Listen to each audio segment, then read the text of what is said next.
Bueno, ahora vamos a comenzar con el seminario de virus de la gripe.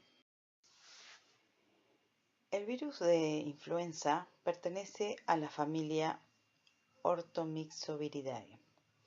Esto hace que se divida en 4 géneros: influenza A, B y otros 2 géneros más que no son tan importantes saberlos en este momento. El virión está constituido por 10 proteínas estructurales diferentes, de las cuales las de mayor importancia, como se observa en el gráfico, son la hemaglutinina, la neuraminidasa y la nucleoproteína. También la ribonucleoproteína y la nucleocápside. Este complejo de proteínas, a su vez, también hay otro complejo que acompaña, que son las proteínas PB2, PB1, que forman parte del complejo de la polimerasa.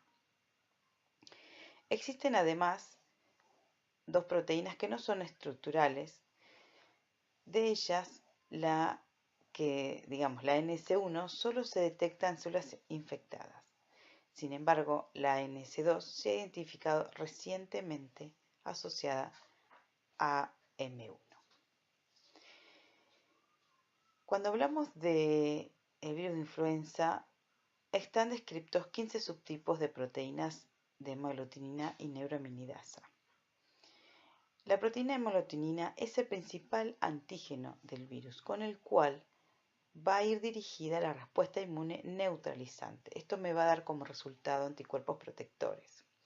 Además, su variabilidad antigénica, que se traduce en la aparición de nuevas cepas, es lo que lo convierte en el principal factor desencadenante de epidemias y pandemias.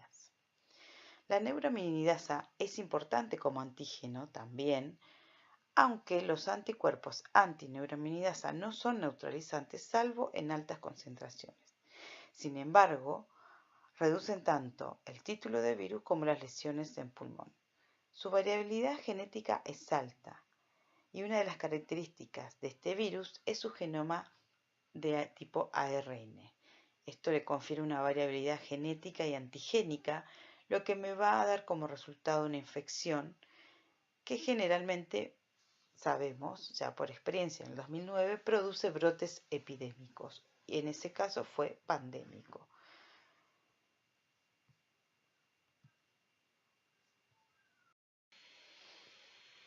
Bien, como dijimos, este tipo de virus tiene la facilidad de generar nuevas cepas por mutación y reorganización de sus segmentos genéticos entre las distintas cepas humanas y animales. Cuando hablamos de mutación, lo que llamamos de drift o deriva antigénica, es la que dijimos que es la responsable de las epidemias anuales. Son cambios en las mutaciones de los nucleótidos individuales de los genes que codifican a los sitios antigénicos de la hemaglutinina y la neuraminidasa. Cuando decimos reorganización, tipo shift o salto antigénico, es el responsable de las pandemias periódicas en el caso del virus de la gripe A.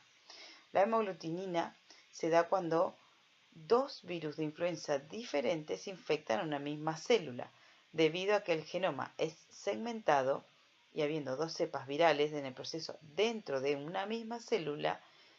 Esto es relativamente frecuente y produce la introducción genómica en la cápside del virus que antes no correspondía.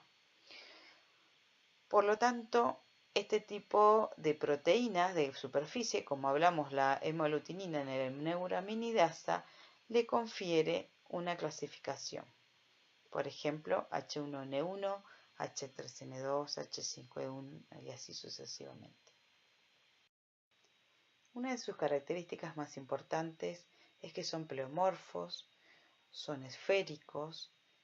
La envoltura, como dijimos, tienen estas proteínas como la hemaglutinina, la neuraminidasa, la proteína de membrana que se designa con la letra M, M2, y en la cara interna está revestida por la proteína de matriz que se designa con las siglas M1. El genoma de los virus de la gripe A y B tiene 8 segmentos en su nucleocápside helicoidal y hay un ARN en sentido negativo unido a una nucleoproteína y transcriptasa, por la cual va a facilitar el ingreso a la célula y comenzar su replicación. La gripe es la infección vírica más frecuente y significativa.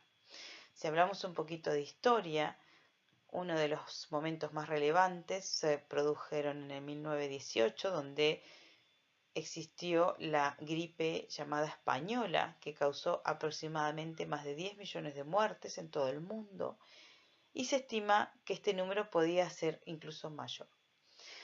Por eso es un virus que tiene un comportamiento epidémico y pandémico, tiene una estacionalidad, generalmente circula en los meses invernales o en temporada de lluvias en los países subtropicales.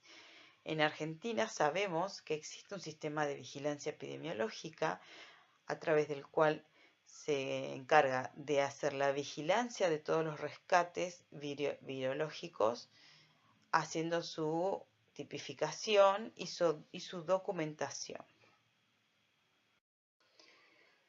Como podemos observar en este gráfico, gracias a nuestra vigilancia epidemiológica, se va documentando el rescate viral de acuerdo a las semanas epidemiológicas y la frecuencia de cada virus.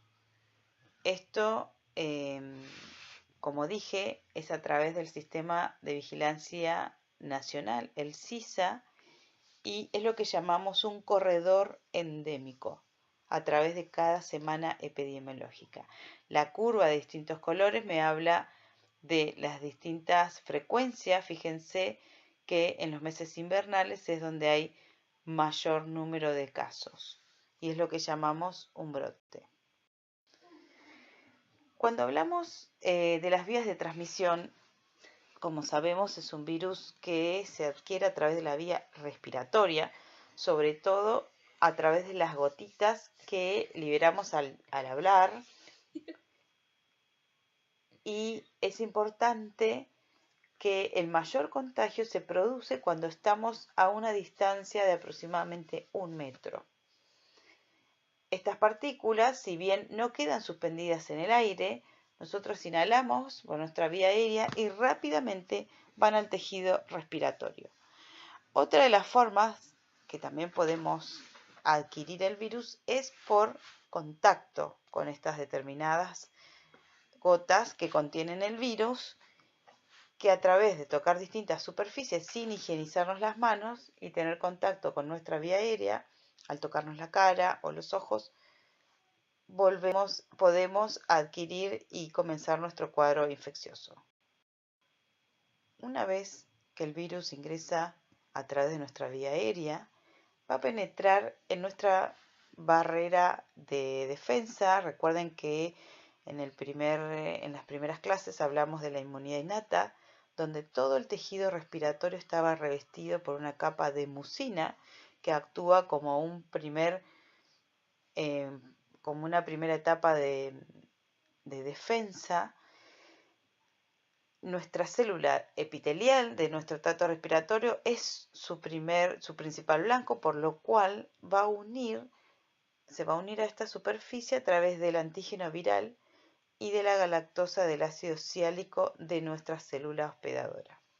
Eso va a lograr la endocitosis del virus, con lo cual va a generar una vesícula endocítica que va a permitir que ingrese al interior de la célula y de esa forma va a sufrir cambios en la membrana.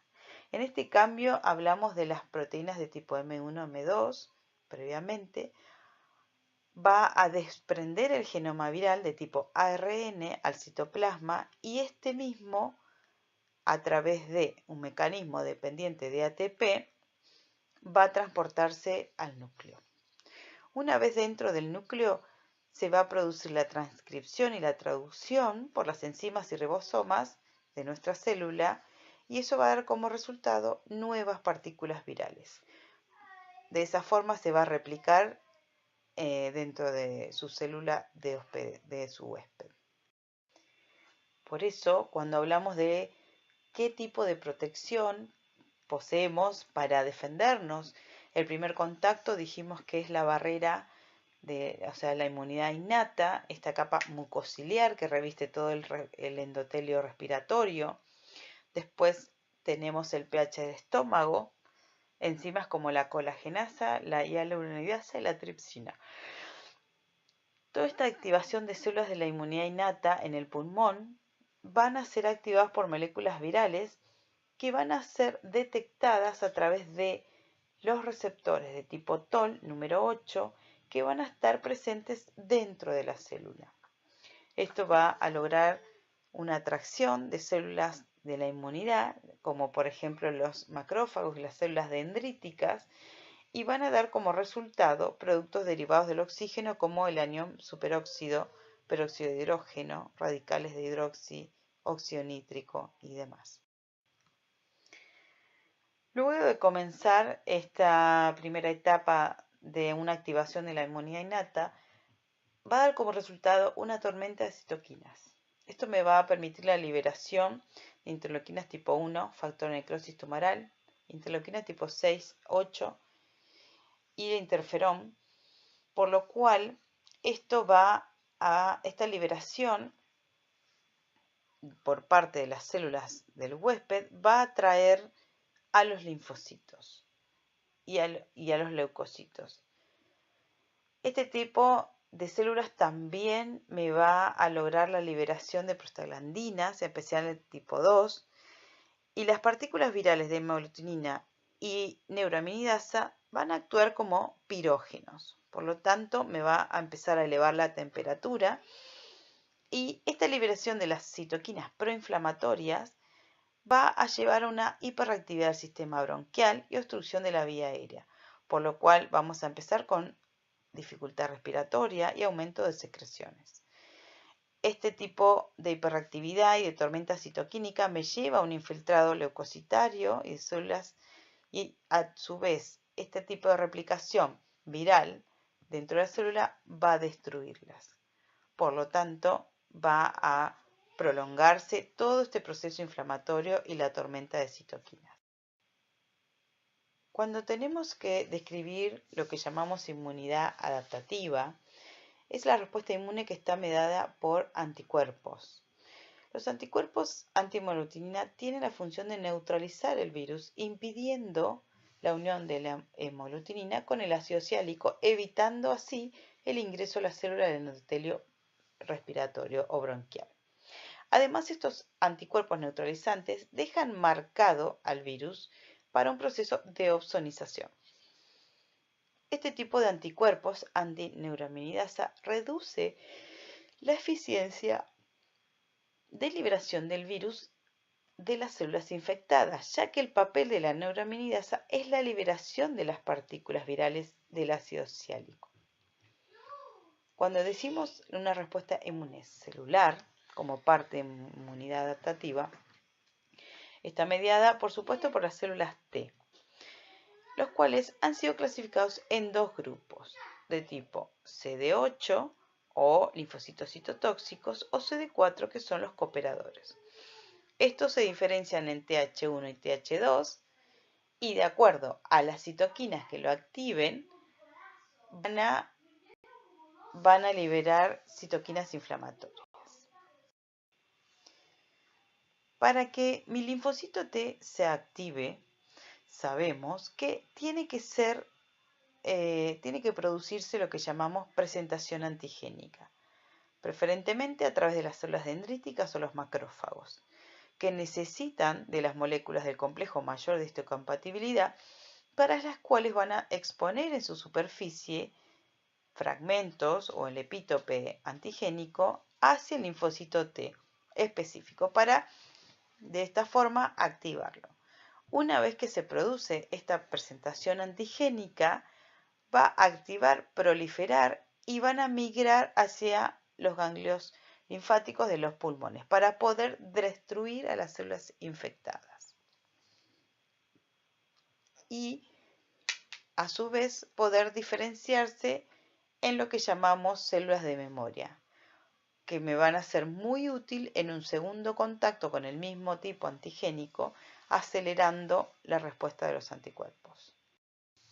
Es importante saber que una persona infectada puede contagiar hasta un día antes de presentar algún síntoma y hasta 5 a 7 días después de haber comenzado los síntomas. El virus de la gripe preferentemente produce síntomas respiratorios, los cuales son fiebre, escalofríos, malestar, cefalea, mialgias. Cuando el proceso es más severo, ya vamos a tener dificultad respiratoria y, como dijimos, esta respuesta hacia la cascada de citoquinas me provoca una hiperreactividad bronquial con aumento de las secreciones, también me da mayor tos. ¿Qué es importante para nuestra materia que ustedes entiendan? El diagnóstico. El diagnóstico de una enfermedad en primera parte siempre va a ser clínico, el interrogatorio y el examen físico, que me va a dar todos estos datos que previamente les dije. Y lo segundo es cuál es el mejor método para llegar a mi diagnóstico microbiológico.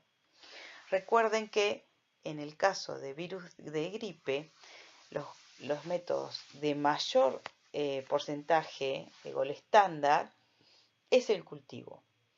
Si bien el cultivo está determinado con un gol estándar porque tenemos la documentación y la tipificación de mi virus, es un método muy costoso y me lleva mucho tiempo.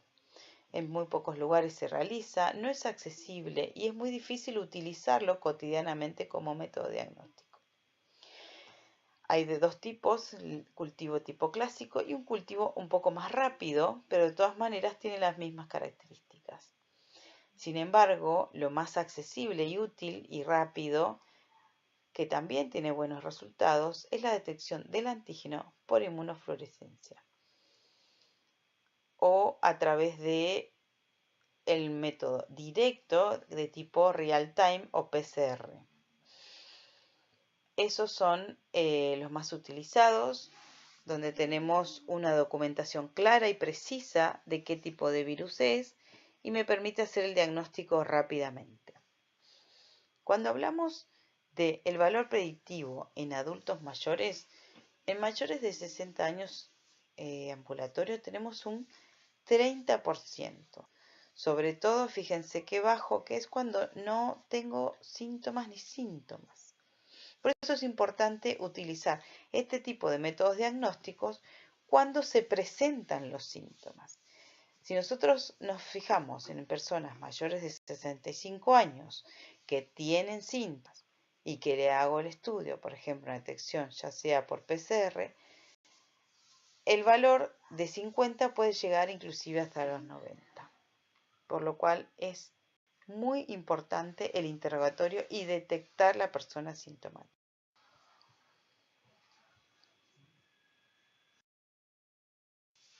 ¿Cuáles son los puntos de prevención? Dijimos que es importante cubrirse la nariz y la boca al toser, así evito la dispersión de las gotas de secreciones respiratorias que puedan contener el virus, lavarse las manos frecuentemente para evitar contraer el virus a través de superficies contaminadas, evitar lugares concurridos con poca distancia y poca ventilación, evitar saludar de mano o de beso cuando esté uno enfermo y por supuesto concurrir rápidamente a un servicio de salud evitando la automedicación. Uno de los puntos más importantes que tiene el virus de la gripe es que existe una vacuna, por medio de la cual puedo evitar las formas graves, disminuir la mortalidad y tiene una frecuencia anual por la variabilidad antigénica que hablamos previamente. ¿Cuáles son las indicaciones? Son todas las personas mayores de 65 años, el personal de salud, embarazadas en cualquier trimestre, las puérperas hasta el egreso hospitalario de los máximos 10 días, personas de 2 a 64 años que contengan algún factor de riesgo o comorbilidad. La indicación a partir de los 6 meses en los niños y hasta los 2 años en niños sanos. Si es de primera vez son 2 dosis y si ya la recibió previamente es una sola. Y en adultos es una sola dosis. Bien, bueno, espero que le haya sido útil y nos estaremos viendo pronto.